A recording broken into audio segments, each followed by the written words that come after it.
Hello बच्चों, क्या हाल चाल, कैसे हो आप सब? मस्त एकदम। आई होप सारे मस्ती होंगे। तो बच्चों, आज हम क्लास 12 साइंस हिंदी मीडियम में केमिस्ट्री की थर्ड यूनिट विद्युत रसायन स्टार्ट करेंगे।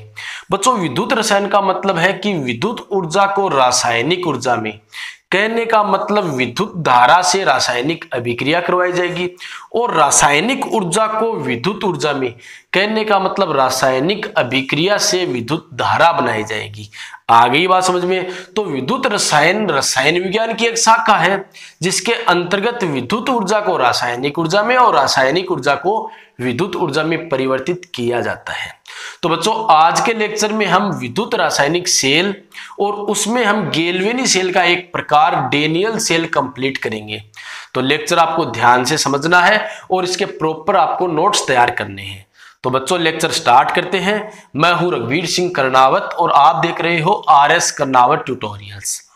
तो बच्चों देखो, विद्युत रसायन का मतलब विद्युत ऊर्जा को रासायनिक ऊर्जा में और रासायनिक ऊर्जा को विद्युत ऊर्जा में परिवर्तित किया जाएगा। अब बच्चों, यह काम कौन करता है? यह काम करता है विद्युत रासायनिक सेल। कौन करता है? विद्युत रासायनिक सेल। ध्यान से समझना। अब बच्चों देखो, विद्युत रासायनिक सेल होता है दो प्रकार का। कितने प्रकार का? दो प्रकार का। एक तो होता है विद्युत अपघटनी सेल, विद्युत अपघटनी सेल, और एक होता है गैल्वेनी सेल। ठीक है ना? अब बच्चों देखो, विद्युत अपघटनी सेल विद्युत ऊर्जा को रासायनिक ऊर्जा में परिवर्तित करता है। विद्युत अपघटनी सेल जो है वो विद्युत ऊर्जा को रासायनिक ऊर्जा में परिवर्तित करता है। इसका मतलब समझिए, विद्युत ऊर्जा को रासायनिक ऊर्जा में परिवर्तित करने का मतलब है कि विद्युत धारा से रासायनिक अभिक्रिया करवाई जाएगी। और बच्चों, गैल्वेनी सेल जो है वो रासायनिक ऊर्जा को विद्युत ऊर्जा में परिवर्तित करता है। कहने का मतलब गैल्वेनी सेल क्या होगा? गैल्वेनी सेल में रासायनिक अभिक्रिया होगी और उससे विद्युत धारा बनेगी। आगे बात समझ में? बच्चों, इसमें एनोड धनात्मक होता है, एनोड पॉजिटिव, और कैथोड नेगेटिव होता है। तो एनोड कैथोड का मतलब इलेक्ट्रोड। तो इस चैप्टर में हमें यह सभी पढ़ने हैं, ध्यान रखना। कैथोड होता है ऋणात्मक, जबकि इसमें उल्टा होता है। एनोड तो होता है ऋणात्मक यानी कि नेगेटिव, और कैथोड होता है धनात्मक यानी कि पॉजिटिव। ठीक है बच्चों? तो विद्युत रासायनिक सेल जो विद्युत ऊर्जा को रासायनिक ऊर्जा में और रासायनिक ऊर्जा को विद्युत ऊर्जा में परिवर्तित कर दे उसे हम विद्युत रासायनिक सेल बोलेंगे। दो प्रकार का होता है। विद्युत अपघटनी सेल, तो ये क्या करता है? विद्युत धारा से रासायनिक अभिक्रिया करवाता है, जबकि ये क्या करता है? रासायनिक अभिक्रिया से विद्युत धारा बनाता है। इसमें एनोड पॉजिटिव कैथोड नेगेटिव, और इसमें एनोड नेगेटिव और कैथोड पॉजिटिव होता है। तो बच्चों, आज के लेक्चर में हम गैल्वेनी सेल यानी कि ऐसा सेल पढ़ेंगे जो जिसमें रासायनिक अभिक्रिया होगी और विद्युत धारा बनेगी। तो गैल्वेनी सेल का एक प्रकार डेनियल सेल पढ़ेंगे। तो ध्यान से समझना बच्चों। तो बच्चों, डेनियल सेल स्टार्ट करते हैं, ध्यान से समझना। डेनियल सेल,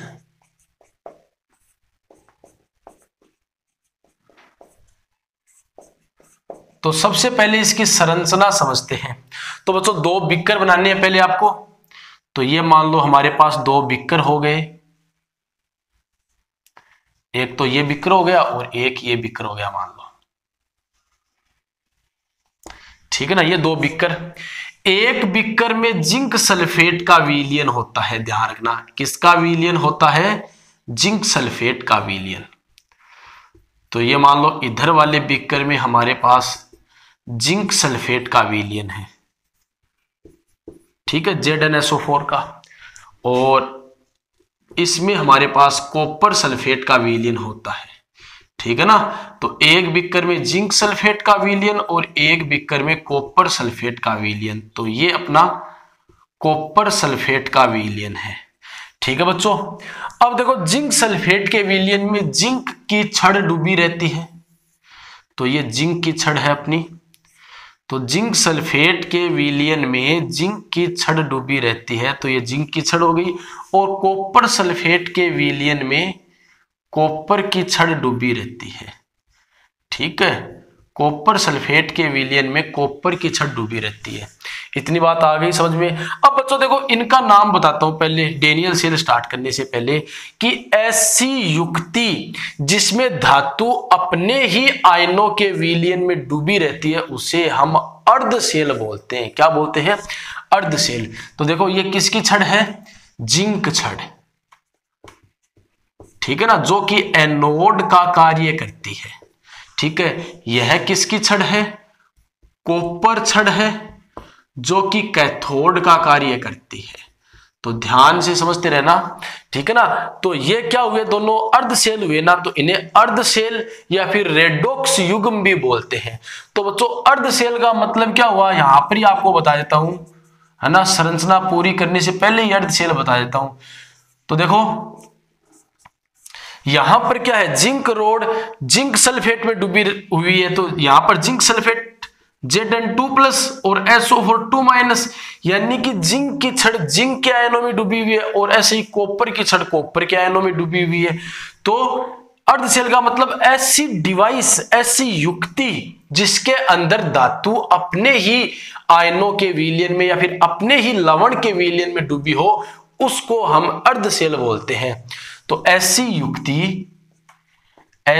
युक्ति जिसमें धातु अपने ही लवण के विलयन में डूबी रहती है, लवण के विलयन में डूबी रहती है, अर्धसेल कहते हैं। क्या कहते हैं बच्चों? अर्धसेल कहते हैं। ठीक है ना, तो ये अर्धसेल तो आप समझ गए। अब बच्चों देखो दोनों जो रोड है वो एक दूसरे से धात्विक तार द्वारा जुड़ी रहती है। ठीक है ना, यहां पर देखो बीच में आप की लगा दो, ये लो हमने कुंजी लगा दी, तो ये क्या है? धात्विक तार, धात्विक तार। ठीक है बच्चों, और दोनों अर्धसेल, चलो इसको ऐसा करते हैं, दोनों अर्धसेल एक दूसरे से लवण सेतु द्वारा जुड़े रहते हैं। किसके द्वारा जुड़े रहते हैं? लवण सेतु द्वारा। ठीक है ना बच्चों, तो इसमें लवण होता है। ये लवण सेतु क्या काम करता है अभी इसके काम बताऊंगा। ठीक है ना, तो ये अपना हो गया लवण सेतु। ये क्या है?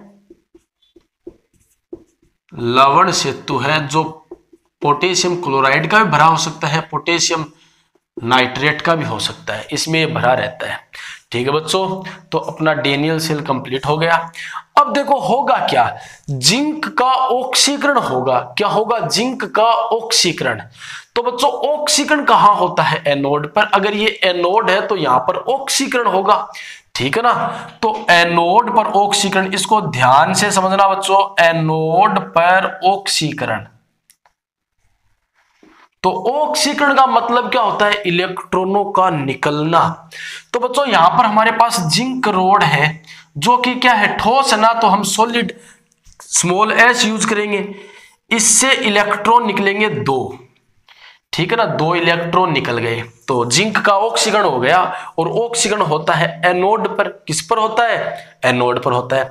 और बच्चों देखो ये 2 इलेक्ट्रॉन निकलने के बाद इस जिंक से ये जिंक आयन बना है ना, ये धातु पर नहीं रहेगा, ये नीचे विलयन में आ जाएगा। किस में आ जाएगा? विलयन में। विलयन कौन सा है? जलीय विलयन, इसलिए हम लगाते हैं एक्यू। एक्यू का मतलब एक्वस सॉल्यूशन, जलीय विलयन। आ गई बात समझ में? तो देखो एनोड पर होता है ऑक्सीकरण। ऑक्सीकरण का मतलब होता है इलेक्ट्रॉनों का बाहर निकलना।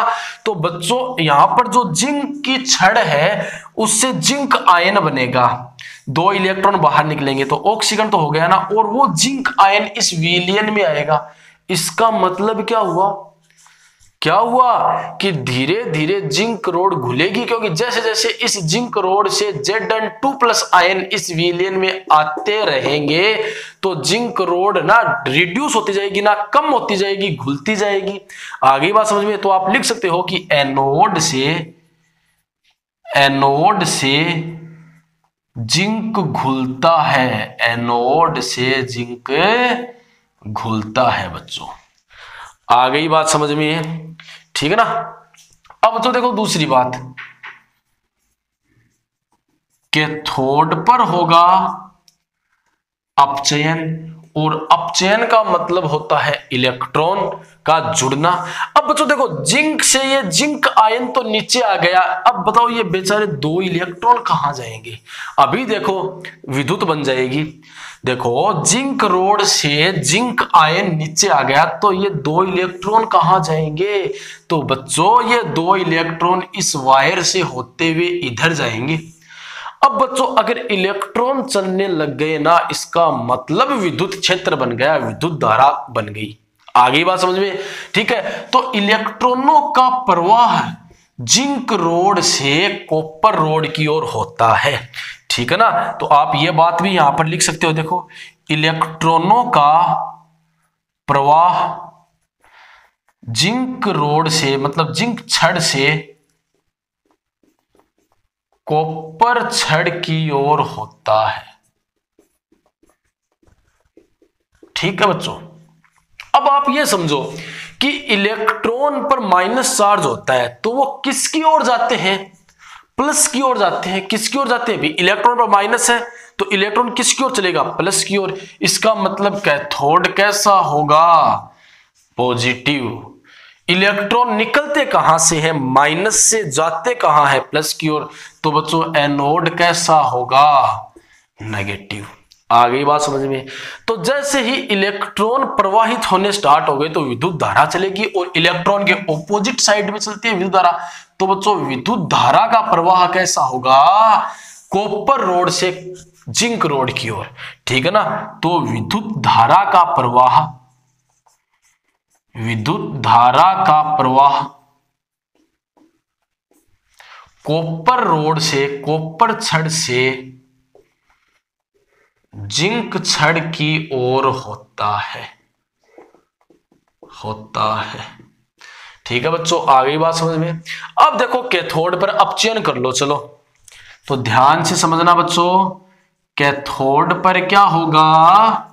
अपचयन। और बच्चों अपचयन का मतलब क्या होता है? इलेक्ट्रॉन का जुड़ना। अपचयन का मतलब इलेक्ट्रॉन का जुड़ना। तो बच्चों दो इलेक्ट्रॉन जो जिंक से निकले थे हमारे पास, वो देखो इस साइड आ रहे हैं। अब बच्चों कॉपर सल्फेट है, वो कैसे ब्रेक होता है? Cu2+ और SO4 2-। बताओ कॉपर सल्फेट ऐसे ही तो ब्रेक होगा।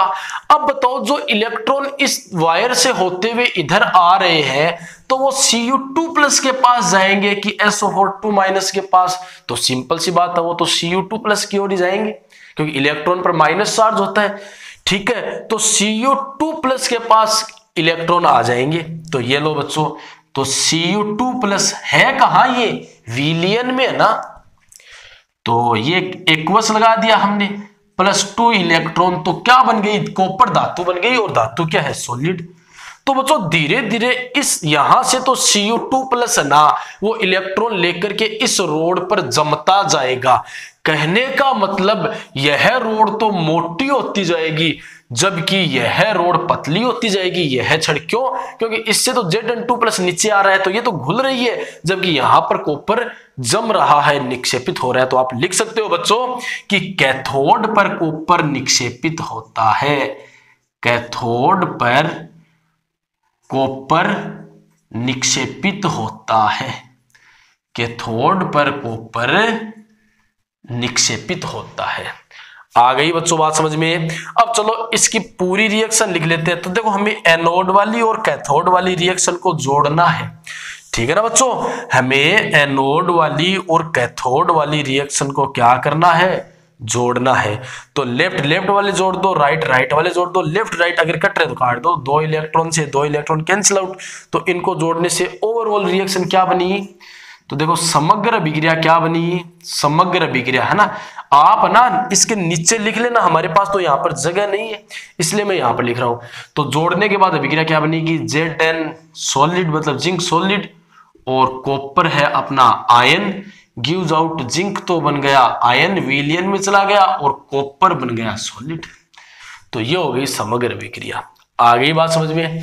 अब बच्चों हम लवण सेतु के कार्य देखते हैं कि बीच में ये जो लवण सेतु है वो क्यों लगाया गया है। तो आप फटाफट स्क्रीनशॉट लो और इनको लिख लो, उसके बाद यहां पर मैं लवण सेतु के कार्य लिखूंगा, तो फटाफट लिख लो। तो बच्चों अब देखो लवण सेतु के कार्य देखते हैं।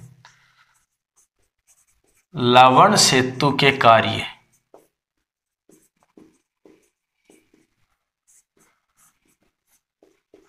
तो बच्चों लवण सेतु का एक तो कार्य यह है कि इलेक्ट्रॉन का जो परिपथ है, ये जो विद्युत परिपथ दिख रहा है आपको, देखो ये इसको पूरा करता है, ठीक है ना। कैसे करता है, देखो क्लोज सर्किट, ये देखो ऐसे यहां से यहां तक इलेक्ट्रॉनों का जो पथ है वो एकदम सही है ना, ठीक है ना। देखो यहां से आप चले, ठीक है, चले और ये देखो इलेक्ट्रॉन वापिस, तो इलेक्ट्रॉनों का बंद परिपथ करने का मतलब विद्युतीय बंद परिपथ को पूरा करता है। तो एक काम तो ये हो गया कि यह बंद परिपथ को पूरा करता है। अब बच्चों देखो इसका दूसरा काम और मोस्ट इंपॉर्टेंट काम कि लवण सेतु क्या करता है।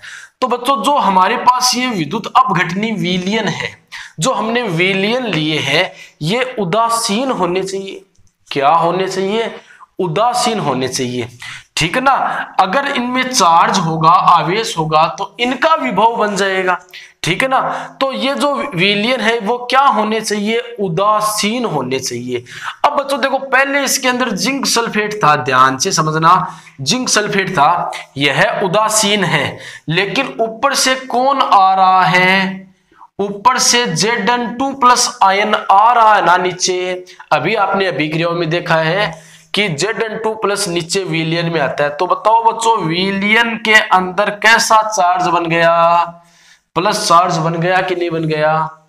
आ गई ना बात समझ में। तो विलयन के अंदर कैसा चार्ज बन गया, प्लस चार्ज बन गया। तो इस प्लस को उदासीन करना जरूरी है। अब देखो अपना लवण सेतु क्या करेगा, तो लवण सेतु किसका बना हुआ है, या तो KCl का या फिर KNO3 का। तो KCl का अगर हम माने तो ये टूटेगा K प्लस और Cl माइनस। तो इस विलयन के अंदर जितना प्लस आवेश है, जितना पॉजिटिव चार्ज है, उतने के उतने नेगेटिव आ जाएंगे। आ गई ना बात समझ में। तो विलयन कैसा हो गया, उदासीन हो गया। ऐसे ही बच्चों मान लो कि इस विलयन में क्या हुआ है कि कॉपर सल्फेट टूटता है Cu2 प्लस में और SO4 2 माइनस में। अब ये Cu2 प्लस जो है वो इलेक्ट्रॉन लेकर के निक्षेपित हो जाता है। इसका मतलब विलयन में कौन बचा, केवल SO4 2 माइनस। इसका मतलब विलयन के अंदर कैसा आवेश हो गया, माइनस हो गया, मतलब यह भी उदासीन नहीं है। तब क्या होगा, इस साइड से जितने माइनस है उतने के उतने K प्लस इसके अंदर आ जाएंगे और विलयन उदासीन हो जाएगा। तो बच्चों आई कि नहीं, यही बात समझ में आ गई ना। तो देखो विद्युत अपघटनी विलयन को, तो बच्चों ध्यान रखना ये विद्युत अपघट्य क्या होता है, तो इसका आगे लेक्चर आएगा, है ना। एक बार याद रख लो, विद्युत अपघटनी विलयन को उदासीन बनाए रखता है, ठीक है ना बच्चों। आगे बात समझ में। अब बच्चों हम सेल का रिप्रेजेंटेशन पढ़ते हैं, सेल का निरूपण। तो इसको निरूपित कैसे करते हैं, तो देखो सेल का निरूपण।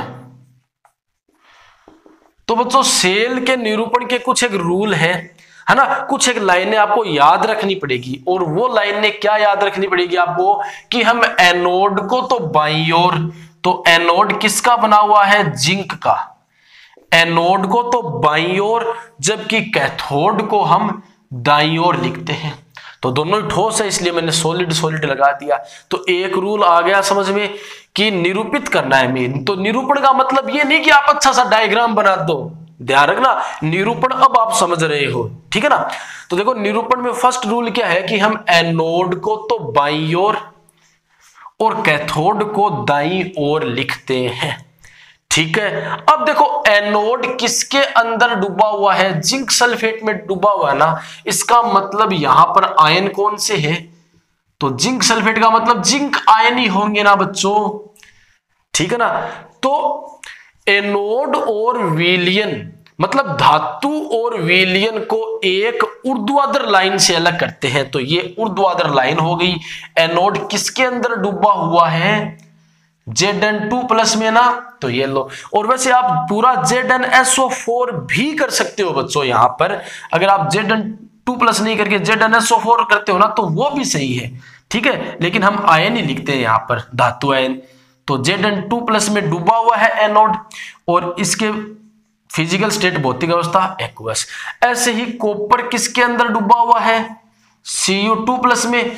तो हम धातु और आयनों के विलयन को एक ऊर्ध्वाधर लाइन से अलग करते हैं। देखो प्रथम रूल क्या है कि हम एनोड को बाईं ओर और कैथोड को दाईं ओर, दोनों एंड पर एनोड और कैथोड लिखेंगे, एक रूल। दूसरा, धातु और धातु के आयनों का विलयन को हम एक खड़ी लाइन से अलग करते हैं। तो Zn2+ आ गया, यहां पर Cu2+ एक्वस। तो बच्चों देखो ये हो गया, ये हो गया, ये हो गया और ये हो गया। अब बच्चा कौन, साल्ट ब्रिज, लवण सेतु, जो दोनों के बीच में है ना। तो लवण सेतु को हम दो खड़ी लाइनों द्वारा प्रदर्शित करते हैं। तो बच्चों ये सेल का निरूपण हो गया। आया कि नहीं आया समझ में, आ गया बच्चों। अब देखो इस पर कई बार क्वेश्चन पूछ लिया जाता है, तो वो क्वेश्चन ये है देखो कि एक आपके पास गैल्वेनी सेल है जिसमें एनोड तो बना हुआ है निकल का और कैथोड बना हुआ है सिल्वर का। किसका, सिल्वर का। तो इसको निरूपित कीजिए, ठीक है ना। एक गैल्वेनी सेल है जिसमें एनोड बना हुआ है निकल का, कैथोड बना हुआ है सिल्वर का, इसको निरूपित कीजिए। तो बच्चों पहले हमें अभिक्रिया करनी पड़ेगी। तो एनोड पर क्या होगा, ऑक्सीकरण, तो इसका ऑक्सीकरण होगा। तो निकल का क्या होगा, ऑक्सीकरण, ठीक है ना। ब्रैकेट में वो लगा देना कि ये तो विलयन में जाएगा और ये सॉलिड है।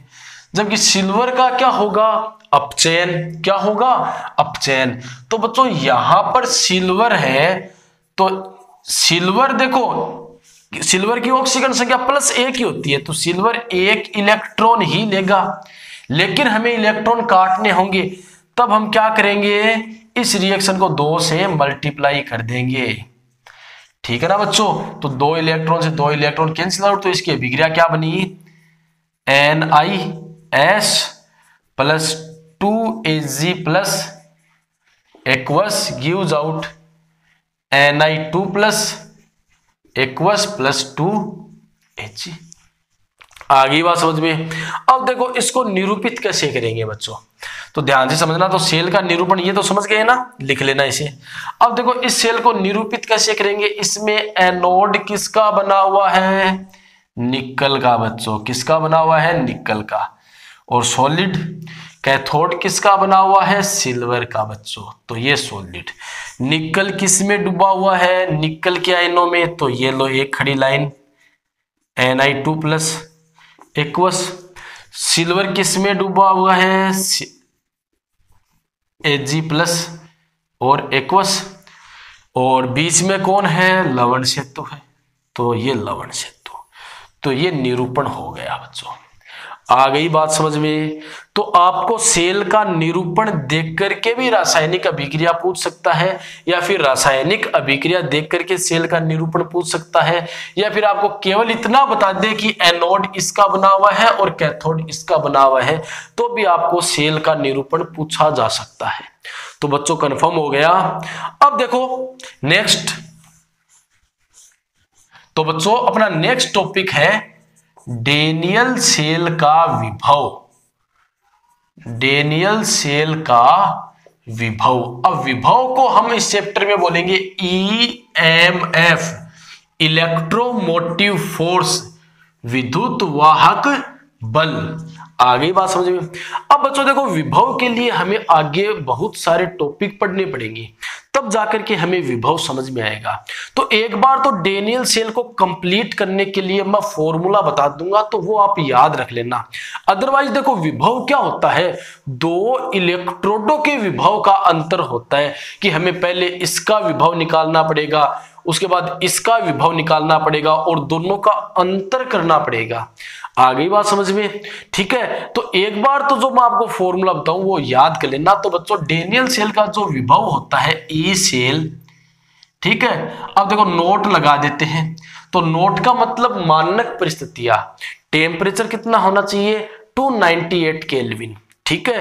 प्रेशर कितना होना चाहिए, 1 बार, और सांद्रता कितनी होनी चाहिए, 1 मोलर, यानी कि मोलरता 1 होनी चाहिए। तब जाकर के हम वो नोट लगाते हैं ऊपर। तो इसका फॉर्मूला होता है ई कैथोड माइनस ई एनोड। तो बच्चों, इसके लिए हमें ये भी तो निकालने पड़ेंगे ना, तो ये निकालना हम आगे सीखेंगे। बस ये फॉर्मूला एक बार याद लो ताकि अपना डेनियल सेल कंप्लीट हो जाए, और आगे वैसे हम इन्हें एकदम विस्तार से पढ़ेंगे अच्छी तरह से, ठीक है ना बच्चों।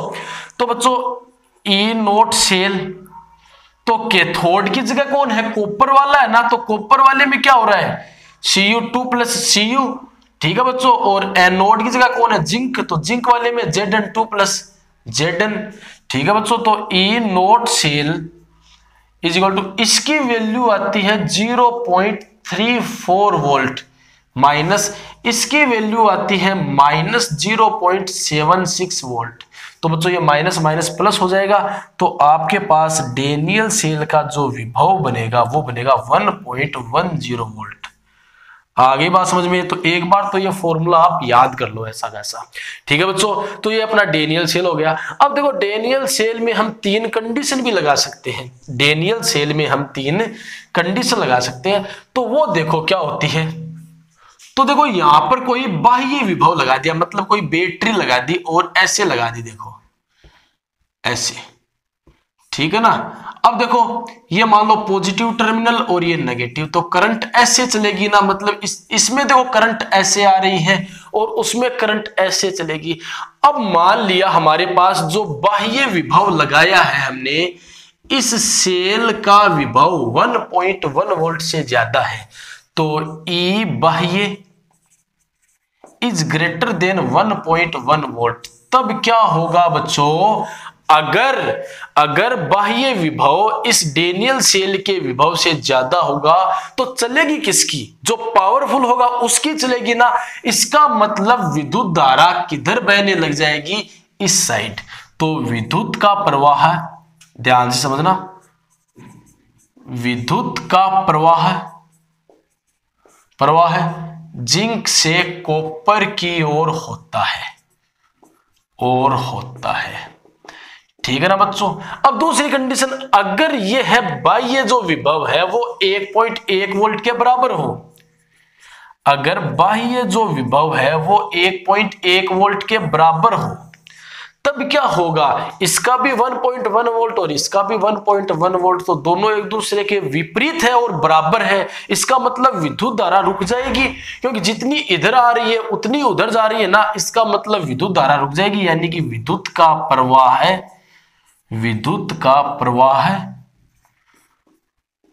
रुक जाएगा, ठीक है ना बच्चों। अब मान लो यदि आपका जो बाह्य विभव है वो इससे कम हो, यानी कि 1.1 वोल्ट से कम हो, कहने का मतलब जो बाह्य विभव है वो क्या हो, 1.1 वोल्ट से कम हो, तब बच्चों क्या होगा, डेनियल सेल की चलेगी, इसमें जैसा हो रहा है वैसा ही होगा, यानी कि विद्युत का प्रवाह कॉपर से जिंक की ओर होगा, ठीक है बच्चों। आ गई बात समझ में? तो आपके लेक्चर समझ में आया है तो वीडियो को लाइक, कमेंट और अपने फ्रेंड्स के साथ शेयर कीजिए। अगर चैनल पर नए आए हो तो चैनल को सब्सक्राइब करके बेल आइकन को प्रेस कर लीजिए, ताकि वीडियोज के लगातार नोटिफिकेशन आपको मिल सके।